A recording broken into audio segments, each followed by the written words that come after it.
बिस्मिल्लाहिर्रहमानिर्रहीम। स्टूडेंट, आज हम एक्सरसाइज 1.2 का आगाज़ करेंगे कि इसमें जितने भी पार्ट हैं उसमें ये मेंशन किया गया है क्वेश्चन की स्टेटमेंट के अंदर, आपने इसको क्वाड्रेटिक फार्मूले की मदद से ही सॉल्व करना है। तो स्टूडेंट, ये हमारे पास क्वेश्चन, ये हमारे पास एक इक्वेशन थी, ठीक है।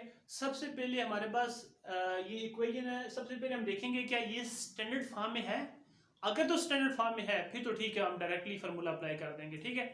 अगर स्टैंडर्ड फॉर्म में नहीं है तो सबसे पहले हम उसको क्या करेंगे, क्वाड्रेटिक इक्वेशन की स्टैंडर्ड फॉर्म में लेके आ जाएंगे। आपको पता है क्वाड्रेटिक इक्वेशन के स्टैंडर्ड फॉर्म से मुराद है ax square plus bx plus c equal to 0, ठीक है। यहाँ पे वो स्टैंडर्ड फॉर्म नहीं है स्टूडेंट। इस माइनस एक्स स्क्वायर को मैंने पहले लिख दिया, वहां पे वो प्लस 7x था, इधर आके माइनस 7x हुआ, ये प्लस 2 था, इसको मैंने बाद में लिख दिया इक्वल टू 0। हमारे पास जो फर्स्ट कोशिश करना है, जो हमारे पास एक्स स्क्वायर का कोएफिशिएंट होना चाहिए वो प्लस होना चाहिए, ठीक है। ये माइनस था तो मैंने माइनस का काम में लिया। माइनस काम में लेने से क्या होता है, आप माइनस से मल्टीप्लाई कर दो या काम में ले लो, आपकी मर्जी है। अब माइनस काम में लेने से ये मरा दिया कि जो जिसके साथ प्लस का साइन था माइनस का, तो वो प्लस हो गया, जिसके साथ प्लस का साइन था वो माइनस हो गया। माइनस था प्लस हो गया, माइनस था प्लस हो गया, प्लस था माइनस हो गया। माइनस वन यहाँ पे मल्टीप्लाई हो रहा है, दूसरी तरफ यहाँ पे जाके जीरो के नीचे डिवाइड हो गया, खत्म हो जाएगा, ठीक है। X square plus 7x minus 2 is equal to 0 हो जाएगा। स्टूडेंट, अगर इसको मैं कंपेयर करूं ना, इस इक्वेशन को देखना जरा, इसको अगर मैं कंपेयर करूं ax square plus bx plus c is equal to 0, ये हमारे पास इक्वेशन है। और यहाँ पे x स्क्वायर से मुराद है कि यहाँ पे इसका कोएफिशिएंट 1 है, कुछ भी नहीं है तो 1 है। इसको मैं लिख सकता हूँ 1x स्क्वायर प्लस अब 7x है, ठीक है। आप उसके बाद आपके पास क्या है, आप इसको यूं भी लिख सकते हो, प्लस इंटू माइनस 2 भी लिख सकते हो, is equal to 0। Plus minus again आपके पास माइनस ही होगा। स्टूडेंट, अगर मैं यहाँ पे कंपेयर करूं, मेरे पास a क्या आ जाएगा, 1 आ जाएगा, a इक्वल टू 1, और b हमारे पास क्या आ जाएगा, 7 आ जाएगा, और c हमारे पास क्या आ जाएगा, जो भी कांस्टेंट है with negative sign, c is equal to -2 आ जाएगा। अगर मैं इस क्वाड्रेटिक इक्वेशन की स्टैंडर्ड फॉर्म से कंपेयर करूं तो a is 1, b is 7, c is -2, ठीक है स्टूडेंट। तो सिंस ये फार्मूला प्रीवियस वीडियो के अंदर हमने प्रूव किया है कि हमारे पास जो क्वाड्रेटिक फार्मूला होता है, इसको हमने क्वाड्रेटिक इक्वेशन से कंप्लीटिंग स्क्वायर मेथड की मदद से हमने ड्राइव किया, minus B plus minus under root B square minus 4ac divided by 2a। ये आपके पास, इसको आप रटा लगा लो, ठीक है, इसको याद कर लो। अच्छा स्टूडेंट, अब याद रखना, अगर आपके पास वेरिएबल x में है तो x इज इक्वल टू आ जाएगा, ठीक है। अगर वेरिएबल y में है तो x की जगह यहाँ पे y आ जाएगा। ये डिपेंड करता है कि वेरिएबल आप में किसकी फॉर्म में, ठीक है। तो वो ये आपके पास यहाँ पे x की जगह y z, जो आपके पास गिवन इक्वेशन के अंदर वेरिएबल हुआ, ठीक है, वो आ जाएगा। स्टूडेंट, अब b हमारे पास 7 है, इस b की जगह 7 पुट कर दिया, प्लस माइनस अपनी जगह, ये माइनस अपनी जगह। अब b का स्क्वायर है यानी कि 7 का स्क्वायर आ जाएगा, माइनस फार्मूले वाला 4 फार्मूले वाला, a से मेरा 1 है, 1 आ गया, c से मेरा -2 है, -2 आ गया, 2 इंटू ए, 2 a की जगह 1 पुट कर दिया, यहाँ पे -7 आ जाएगा स्टूडेंट, प्लस माइनस अपनी जगह। 7 का स्क्वायर 49, 7 का स्क्वायर से क्या हमारा आता है, यानी कि 7 का स्क्वायर होता है आपके पास 7 मल्टीप्लाई बाय 7, ये आपके पास क्या हो जाएगा, 49 हो जाएगा स्टूडेंट। 7 का स्क्वायर 49। अब देखो माइनस माइनस माइनस प्लस, ये मल्टीप्लाई हो रहे हैं, ठीक है, 4 1 4, ठीक है, 4 को 2 के साथ मल्टीप्लाई करो 8 हो जाता है, प्लस 8 आ गया। और उसके बाद फिर क्या हो गया।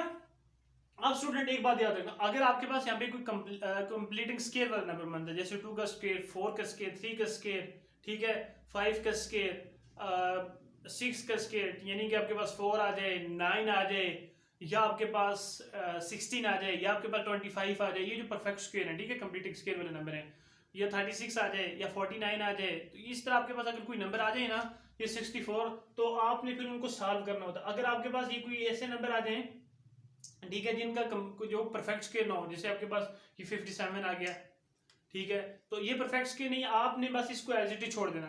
यहां से अगर मैं चाहता तो एक प्लस में था एक माइनस में था, आप इसको यूं भी लिख सकते हो, x is equal to -7 plus under root 57/2, एक रूट ये आता है, एक आपके पास ये आता है -7 minus under root 57 divided by 2, ठीक है स्टूडेंट। क्योंकि यहाँ पे आपके पास प्लस माइनस, तो इस वजह से दो आपके पास रूट आएंगे, ठीक है। तो चाहे आप इसको एज इट इज लिख, तो ये भी आपके पास आंसर है। तो ये आपके पास इतना सा क्वेश्चन था, ये सबसे आसान मेथड होता है। अगर आपको ये फार्मूला याद हो, और अगर आपको सबसे पहले जो इक्वेशन गिवन है उसको स्टैंडर्ड फॉर्म में कन्वर्ट करना आता हो, और ये फार्मूला तैयार हो तो आपके लिए कोई भी मुश्किल नहीं है। बाकी कैलकुलेशन आप कैलकुलेटर पे भी कर सकते हो। ठीक है, नेक्स्ट क्वेश्चन की तरफ मूव करते हैं।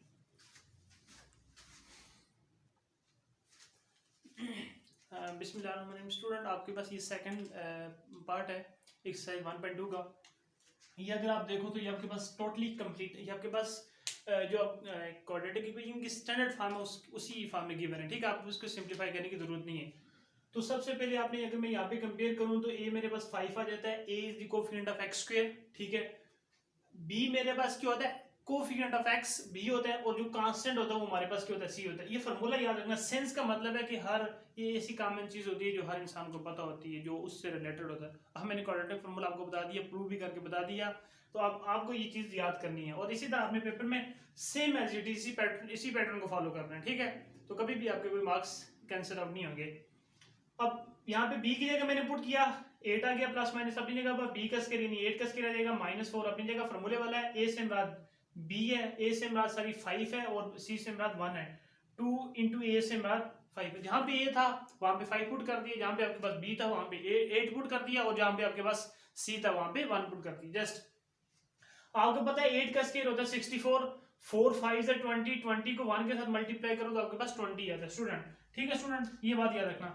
अच्छा एक बात याद रखना, ये जो आपके पास x है ना, ये इक्वल टू इसके बिल्कुल लाइन के इक्वल आना चाहिए। और बहुत सारे स्टूडेंट पता है ये मिस्टेक करते हैं, ये लाइन को यहाँ तक रहने देते हैं।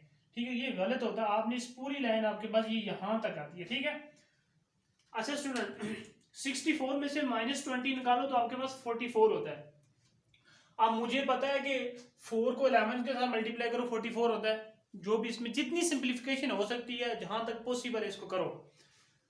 स्टूडेंट आपके पास ये प्रॉपर्टी होती है, अगर अंडर रूट ए मल्टीप्लाई पे बी हो, आप ए के ऊपर अलग अंडर रूट अप्लाई कर सकते हो और बी के ऊपर अलग अंडर रूट अप्लाई कर सकते हो। ठीक है स्टूडेंट, ये आपके पास प्रॉपर्टीज है, क्लास 9 के अंदर ये आप लोग पढ़ के आए हो। इसी तरह मैंने 4 के ऊपर अलग अंडर रूट अप्लाई कर दिया और 11 के ऊपर अलग अप्लाई कर दिया। 4 अंडर रूट से ये मराद है कि 4 से मराद है 2 का स्क्वायर कैंसिल आउट होने के बाद आपके पास 2 आ जाएगा। यहाँ पे 2 आ गया स्टूडेंट, और अंडर रूट 11 आ गया। 11 इज अ प्राइम नंबर। ठीक है, ये अंडर रूट आ जाएगा, ये आपके पास मजीद साल नहीं होगा। अब इन दोनों में से कॉमन क्या है स्टूडेंट, अगर मैं यहाँ पे देखूँ ना, देखो 4 मल्टीप्लाई बाय 2, ठीक है स्टूडेंट, ये माइनस को इधर रहने दो, plus minus 2 multiply by 2 into 11 divided by 10। अगर मैं देखूं तो दोनों में ये 2 कॉमन है, ये 2 दोनों में कॉमन है, तो मैंने कॉमन ले लिया। कॉमन लेने के बाद अगर मैं दोबारा उस टर्म को मल्टीप्लाई करता हूं तो क्या वही फॉर्म बनती है। जरा 2 को मल्टीप्लाई करके देखो, -4 के साथ -8, 2 को जरा इसके साथ मल्टीप्लाई करो, 2 into अंडर रूट 11 आ जाएगा। ठीक है स्टूडेंट, ये वही फॉर्म आपके पास बनती है।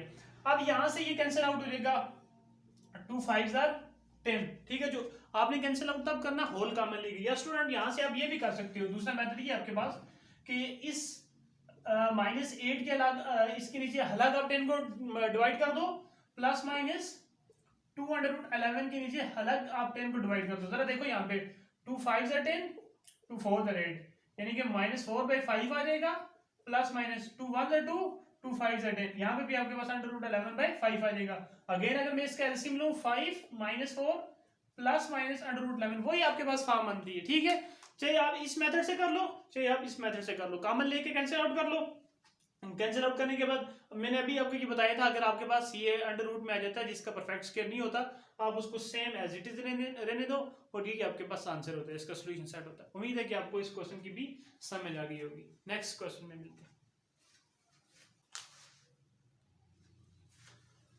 क्वेश्चन स्टूडेंट आपके पास ये क्वेश्चन नंबर 3 है एक्सरसाइज 1.2 का। इसको भी हमने क्वाड्रेटिक फार्मूले से सॉल्व करना है। ठीक है स्टूडेंट, सबसे पहले मैं देखूं तो यहाँ पे एक्स स्क्वायर का जो कोफिशिएंट है वो अंडर रूट 3 है। यहाँ पे एक्स का कोफिशिएंट कुछ भी नहीं, इसका मतलब 1 है। वो कांस्टेंट वहां पे था, उसको मैं उठा के यहाँ पे लेके आया, चूंकि इसको मैंने क्वाड्रेटिक इक्वेशन के स्टैंडर्ड फॉर्म में लेके जाना, राइट साइड पे हमारे पास 0 होना चाहिए। ए से मेरा था एक्स स्क्वायर का कोफिशिएंट, बी से मेरा था एक्स का कोफिशिएंट, और सी से मेरा कांस्टेंट। ठीक है स्टूडेंट, और ये हमारे पास फॉर्मूला है since x is equal to -b plus minus under root b square minus 4ac divided by 2a। Student b से क्या मराद है, b से मराद है कि x का कोफिशिएंट, ठीक है, ये इसकी जगह b आ गया, यानी कि 1 आ गया, फिर 1 का स्क्वायर -4 फॉर्मूले वाला, a से मराद है अंडर रूट 3 और c से मराद है -4 अंडर रूट 3। ठीक है स्टूडेंट, नीचे a से मराद है अंडर रूट 3 जो उसके इक्वल है। अच्छा स्टूडेंट 1 का स्क्वायर 1 ही होता है, जरा इसको देखना, ये मल्टीप्लाई हो रहे हैं सारे, माइनस माइनस, जरा ये सारे मल्टीप्लाई, इसका मतलब ये भी मल्टीप्लाई हो रहे हैं, माइनस माइनस प्लस, जब 4 को 4 के साथ मल्टीप्लाई करूंगा 16 हो जाएगा, जब दो अंडर रूट आपस में मल्टीप्लाई होते हैं, under root 3 multiply by under root 3, ये आपके पास अंडर रूट 3 का होल का स्क्वायर आ जाता है, ठीक है, इसकी पावर भी 1 है, इसकी पावर भी 1 है, तो बेसिक सेम पावर ऐड हो जाती है, होल का स्क्वायर आ जाता है स्टूडेंट। अब फिर आपको पता है स्क्वायर और अंडर रूट आपस में कैंसिल भी आउट हो जाते हैं, ठीक है, 16 इंटू 3 आ जाएगा, नीचे बाकी सारी एज इट इज टर्म आपके पास आती जाएंगी। 16 को जरा आप मल्टीप्लाई करो किसके साथ, यहां पे आ जाएगा -1 प्लस माइनस, स्टूडेंट अगर मैं इसको मल्टीप्लाई करता हूँ 1 आ जाएगा, यहाँ पे आपके पास 48 आ जाएगा, डिवाइडेड बाई 2 अंडर रूट 3 आ जाएगा, ठीक है स्टूडेंट। अगर मैं इसको मल्टीप्लाई करूँ ना इसके साथ, तो ये हमारे पास 48 आ जाता है, 48 को जरा 1 में ऐड करो तो 49 हो जाता है, ठीक है। आपको पता है कि अंडर रूट जो अंडर रूट 49 होता है वो 7 के इक्वल होता है, 7 का स्क्वायर 49 होता है, 7 का स्क्वायर अंडर रूट के साथ कैंसिल आउट होने के बाद 7 आ जाएगा।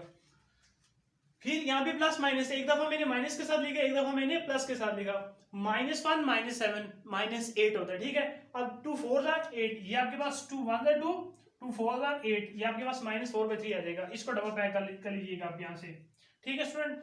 फिर जब मैंने प्लस के साथ लिखा -1 + 7 तो आपके पास 6 आ जाएगा, बड़ी टर्म के साथ प्लस का साइन है, +6 आ जाएगा। अब देखो 2 1 2 2 3 6, तो ये नहीं आपके पास 3/√3 आ गया।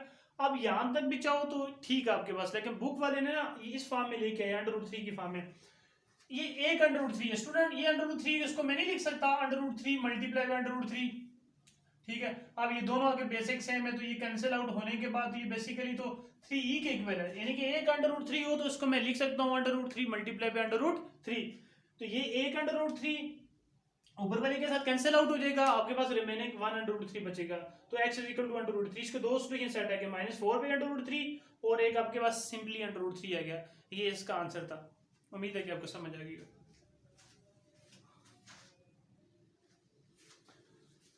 स्टूडेंट आइए आपके पास नेक्स्ट क्वेश्चन है, ठीक है। क्वेश्चन नंबर आपके पास 4 है, 4x² - 14 = आपके पास 3x है। सबसे पहले हमने क्या करना है, इसको स्टैंडर्ड फॉर्म में लेके आना है, ठीक है स्टूडेंट। वो प्लस तक आके माइनस हो गया, -14 = 0, राइट साइड पे 0 आ गया। अगर मैं कंपेयर करूं तो a = 4 है, x² का कोएफिशिएंट a होता है, यहाँ पे x का कोएफिशिएंट माइनस है, प्लस हो हम नहीं लिखते, इसका मतलब यहाँ पे 4 इसके साथ इस टाइम कौन सा साइन है, 4 के साथ बेसिकली प्लस c का साइन है, तो b = -c आ जाएगा और c = -14 आ जाएगा। तो फॉर्मूला हमें पता है कि -p + -b √b² - 4ac / 2a formula हमारे पास होता है। अब स्टूडेंट ये माइनस वाला, ये जो माइनस है ये फॉर्मूले वाला माइनस है, b की जगह -3 पुट करो, मैं ये याद रखना, प्लस माइनस अपनी जगह, अब b का स्क्वायर यानी कि -3 का होल का स्क्वायर, माइनस फॉर्मूले वाला 4b, ये फॉर्मूले वाला, a से मुराद है 4 और c से मुराद है -14, ठीक है स्टूडेंट। माइनस माइनस प्लस होता है in case of multiplication, plus minus minus अपनी जगह, जरा देखना -3 का स्क्वायर से क्या मुराद है, अगर आपके पास पावर इवन हो तो नेगेटिव पॉजिटिव में चेंज हो जाता है, ठीक है। -3 का मतलब है -3 को 2 टाइम मल्टीप्लाई करो, -3 multiply by -3, minus minus plus, 3 3 9। दूसरी बात यह है कि अगर होल पावर इवन हो, 0 हो, 2 हो, 4 हो, 6 हो, 8 हो, 10 हो, तो वो नेगेटिव पॉजिटिव में शिफ्ट हो जाता है, तो ये 9 हो जाएगा, माइनस माइनस प्लस, ये भी मल्टीप्लाई हो रहे हैं, ये माइनस का साइन है, ठीक है। 4 4 16, 16 को 14 के साथ मल्टीप्लाई करो, 224 आ जाएगा और 2 4 8 आ जाएगा, और 9 और प्लस 224 को आपस में ऐड करो तो 233 आता है। अब ये इसका कोई भी परफेक्ट स्क्वायर नहीं है, कभी भी कैंसिल आउट नहीं हो सकता, तो ये आपके पास जस्ट इसका सोल्यूशन सेट आ जाएगा। उम्मीद है कि ये क्वेश्चन की आपको समझ आ गई होगी, यकीनन आसान क्वेश्चन था।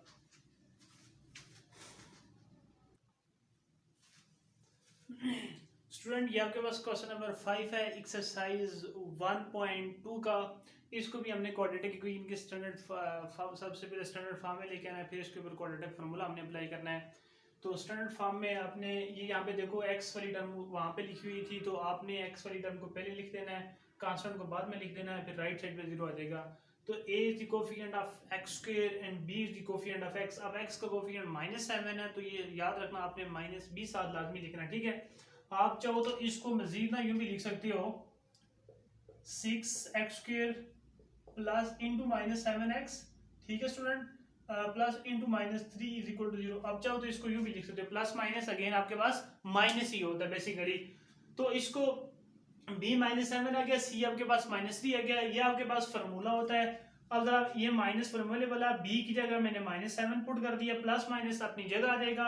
अब b का स्केयर है यानी कि -7 का होल स्केयर आ जाएगा, माइनस अपनी जगह 4 आपके पास फार्मूले वाला, a से मुराद 6 है और c से मुराद -3 है। 2 इंटू a से मुराद आपके पास क्या है 6 है स्टूडेंट। अब ये माइनस माइनस प्लस हो जाएगा। अब अभी मैंने आपको ये प्रीवियस क्वेश्चन के अंदर ये बताया था, अगर होल स्केयर इवन हो, ठीक है, ये होल स्केयर यानी कि होल पावर से मुराद है, स्केयर तो वैसे पॉजिटिव होता है ना, इवन नंबर होता है सारी। तो अगर होल पावर इवन हो तो स्केयर आपके पास जो आपके पास माइनस होता है वो प्लस में चेंज हो जाता है। -7 का स्केयर प्लस 49 हो जाएगा, ये माइनस और माइनस आपस में मल्टीप्लाई हो जाएंगे, प्लस हो जाएगा। 4 6 24 हो जाएगा। 24 को जब 3 से मल्टीप्लाई करते हो तो 72 हो जाएगा, या उसको 3 टाइम ऐड कर लो, एक ही बात है, फिर भी 72 आएगा। 2 6 और आपके पास 12 होता है। 49 और 72 को अगर आपस में ऐड करो तो 121 होता है। ये 11 का स्क्वायर होता है 121, दोनों साइड पे अंडर रूट ले लो, स्क्वायर अंडर रूट से कैंसिल आउट होगा। 11 किसके बराबर आता है 121 के इक्वल आता है। ये आपको मैंने यहाँ पे सिंप्लीफिकेशन बताई है। फिर आप इसको एक दफा प्लस में लिख लो, एक दफा इसको माइनस में लिखो। यहाँ पे आप बेशक प्लस ना लिखो बेशक स्टूडेंट, इसका अगर ना लिखो इसका मतलब इसके साथ कुछ ना हो, तो इसका मतलब इसके साथ बेसिकली प्लस ही होता है, ठीक है, इसको ना लिखो आप बेशक। अब बड़ी टर्म के साथ नेगेटिव साइन है, 7 में से -11 निकालो, -4 बचता है, डिवाइडेड बाई 12 है, ठीक है। आपको पता है कि 4 1 4 होता है, ठीक है, और 4 3 12, ये -1/3 आ जाएगा, इसको बेशक आप डब्बा पैक कर लो, -1/3 आ जाएगा यहाँ से। जरा यहाँ पे देखना, +7 +11 है तो ये 18 हो जाएगा, तो ठीक है। अब 6 का सेम टेबल के साथ कैंसिल आउट करना, जो नोमिनेटर को भी कैंसिल आउट करे और डिनोमिनेटर को भी, ठीक है। ये नोमिनेटर को जब मैंने कैंसिल आउट हो गया, 6 3 18 होता है और 6 2 12 होता है। ये आपके पास x इक्वल टू क्या आ गया 3/2 आ गया। सॉल्यूशन साइड के अंदर आपने लिखना -1/3 और 3/2। स्टूडेंट ये पूरे क्वेश्चन करके फिर मैं आपको एक्सप्लेन करता हूँ, इस वजह से ताकि आपका टाइम भी बचे, कम टाइम में आप ज्यादा सीख सको। अदरवाइज अगर मैं एक क्वेश्चन को करता हूँ तो वो वीडियो थोड़ी लेंथी हो जाती है, 10 मिनट तक चली जाती है। तो मैंने ये तरीका अपनाया, उम्मीद करता हूँ कि आपको समझ आई होगी। अगर फिर भी कोई इश्यूज है तो आप कमेंट में पूछ सकते हो। तो बहुत बहुत शुक्रिया, आज के लिए काफ़ी है, इंशाल्लाह कल मिलते हैं नेक्स्ट वीडियो में।